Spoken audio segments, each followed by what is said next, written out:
পদ্ধতিতে বেগুন চাষ দেখেন অসাধারণ গাছ।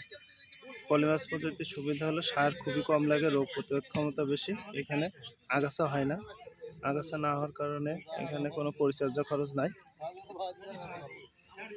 প্রতিটি গাছ খুব সুস্থ সবল হয় এবং প্রচুর ফলন হয়। পলিমাসের একটা সুবিধা এখানে উইল্ড, যেটা আমরা ঢলে পড়া বলি, এই ঢলে পড়া রোগটা হয় না বললেও চলে। এটা জঘন্য।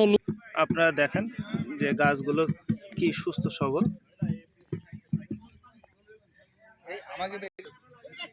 পলিমাসে দেখেন কোনো রকম আগাছা নাই একদম, আর কি সুস্থ সবল গাছ, প্রতিটা গাছে একদম সুস্থ। এখানে কীটনাশক খুবই কম লাগে, কীটনাশক স্প্রে না করলেও চলে। আমরা যদি গুড এগ্রিকালচার করতে চাই তাহলে পলিমাস পদ্ধতিতে এই যে বেগুন চাষ করলে এটা গুড হবে অনেক অংশে।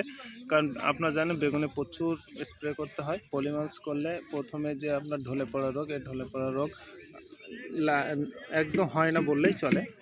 এখানে একটা জিনিস কি, এই যে ফাঁকা জায়গা দেখছেন, এই ফাঁকা জায়গা যখন সার দেবো আমরা, এই সারটা আমরা কি করব, পলিমাসের একদম গাছের গোড়ায় না দিয়ে পলিমাসের সারটা নিয়ে একটু দুধ দিয়ে আঙুর ভিতর দিয়ে দুধ দিয়ে দিতে হবে এবং প্রচুর পরিমাণে জৈব সার দিতে হয়। সার দেওয়ার নিয়ম হলো এই যে প্রতিটি গাছের গোড়ায় যে ফাঁকা জায়গা দেখছেন, এই ফাঁকা জায়গা হাতে সার নিয়ে এটা তার ভিতর দিয়ে দিতে হয়, দিয়ে একটু পানি দিতে হবে।